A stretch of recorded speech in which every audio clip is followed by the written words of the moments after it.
How to start this off. It is November 8th. This will be the second day that Cassie and I are going out to try and get her deer. Once again, she has a buck tag for the 2020 North Dakota rifle season. I have a doe tag. As you can see from the last video, we got really close to a few deer, especially those two bucks. The sucky part about the whole thing is, and I apologize for it, is that the audio was no audio. For some reason, the microphone that's attached to the big camera here was not plugged in all the way or something, so it was still trying to read off, the camera's still trying to read off the microphone, and it wasn't plugged in right or something, I don't know. So I apologize for that. Would really sent it home. You could hear the snort wheezing, you could hear the grunting at each other and stuff like that. So it is what it is. We're gonna get back out there. We saw one bigger deer off in the distance, but we weren't actually able to film it or actually look at it because those two knuckleheads were pretty close to us. So the wind is out of the southeast at 22, 24 miles an hour. It's 55 degrees right now. It's supposed to be a high of almost 70 today. So we're gonna hopefully see if there's any more deer over in that area this morning. And with the wind, we might be able to make a sneak on them since they're rutting pretty hard. We might actually make a play on them and do a little spot and stock kind of thing. So here we go.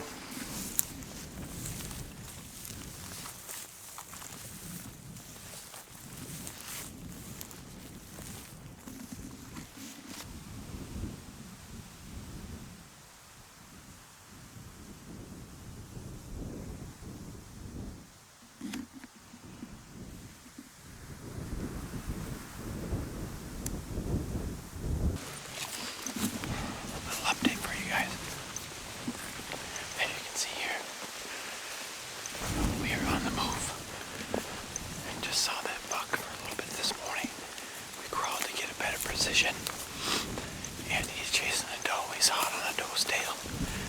Doe ran off into the corn. He went with her. Sat for another hour. Haven't seen him. Get up to go walk down farther down that CRP field. I look back out in the middle of the field. There's a deer standing there. I drop down, grab my binoculars, get up there. Here, I'm pretty sure it's the same buck from this morning. Sprinting after a doe. Hard as he could. He does not want her back in the corn. So Cassie and I got her stuff together, sprinted down here to this stubble bean field, and we don't see him. So we're walking down to the end of this cornfield to look back to the north, or to the south, excuse me, to see if we can see him, because he does not want her in this cornfield. Doesn't want her in here. It's harder to find her. And he must think she's a sexy woman.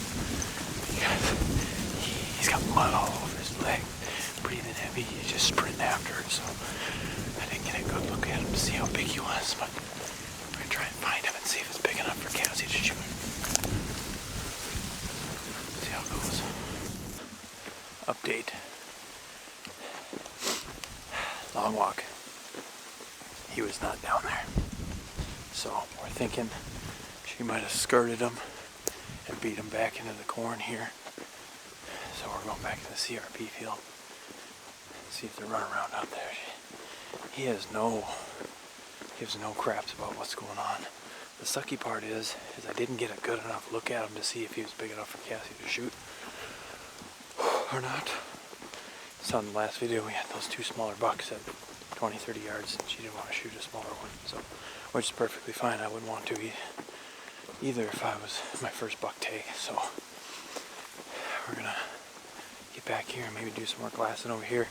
If he was big enough, we would have spent a lot more time out here waiting for that doe to run around and get pushed out. But if he was smaller, we probably wouldn't really worry about it.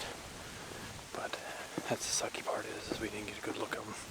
But who knows, during the rut, I guess you can walk over here and there could be 4 bucks around the corner trying to get on this doe. So it's the exciting part, but not much of a pattern going on to it. So we'll see what happens. Find the does and hope there's bucks behind them, basically.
Well, it's been a pretty active morning. I didn't get any film once we left the truck to walk in here, but the same hillside that you saw in last video or whatever it was, my wife and I sat. We had all those deer around us. Came in this morning. The sucky part is where the deer are moving along the corn is to the east, which the sun's coming up, so it's really hard to see. So I kind of took my time, or moved up pretty quickly on the backside of the hill. Took my time going around the edge of it, and sure enough, caught movement along the corn. Pulled the binoculars up, and there was a buck running along the corn, and he took off to the south side of the field. Thought I was busted pretty much. Checked the corn, nothing here. Got here, got set up, got the camera set up, and started, just looking around. I was on my knees. I was up a little higher. All of a sudden, boom, about 200 yards straight east of me, I see a deer. He's got me pinned. He's looking at me real hard. So I slowly reach for the binoculars and wait for him to turn and go up here. It's another smaller buck. Get the camera on him, film him for a little bit. I don't know how much I actually got of him. Took off, and then he worked his way along. There's weeds and stuff all along the headlands of the cornfield, and disappeared. Then, sure enough, I'm glassing again. I'm pretty sure it's the same buck, or a different one. I'm not sure. The one that ran off, I couldn't get a good look at his antlers, see how big he was. He ends up, 6, 7, 800 yards south of me in some willow trees. Didn't get any film of him. Just he moved into the willows before I get the camera on him. And then it wasn't 20 minutes later, I'm sitting here glassing, and all of a sudden in the corner where we've had most of our deer activity, the last couple times sitting here, just boom, deer pop out, like sprinting out. So I get the binoculars up here. It's 3 does for sure. Get the camera up there, and then you can see right here a smaller buck. I don't know if it's the same one they kicked up this morning. It looks smaller than the one that I bumped this morning. It looks smaller than the one I saw along the corn this morning. And all of a sudden, this one showed up, this nice big buck, nice mature buck. I don't know if I got film of him or I was watching him to the binoculars, see him with his nose in the air, sniffing, chasing these does around. I think there's 3 does with him. Milled around with them a little bit, and then they went behind, which is another hill, and I think they worked their way back to the east into the corn. So I think it's 8:30 right now, so we've been out here for an hour and a half, something like that. Like I said, we got out here late. Should have been out here about 6:30. It really decreases the amount that they can see your movement, and it was dead calm. There's no grass moving, anything. So that's what it is. I've only got 3 days left to hunt to try and get my doe and try and be able to capture Cassie getting a buck on film. So we might have to get a little bit more aggressive.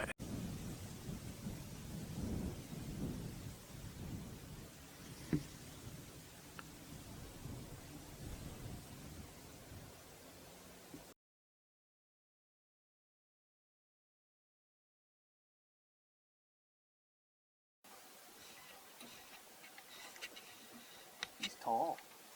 I mean, his rack is not. Oh, his brow tines are about the same height as his G1s.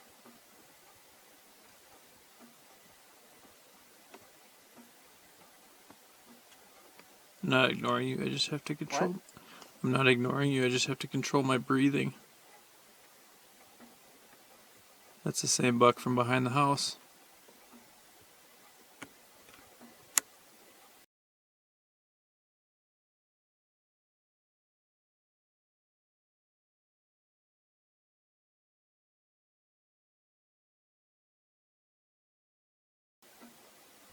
God dang it, Cassie.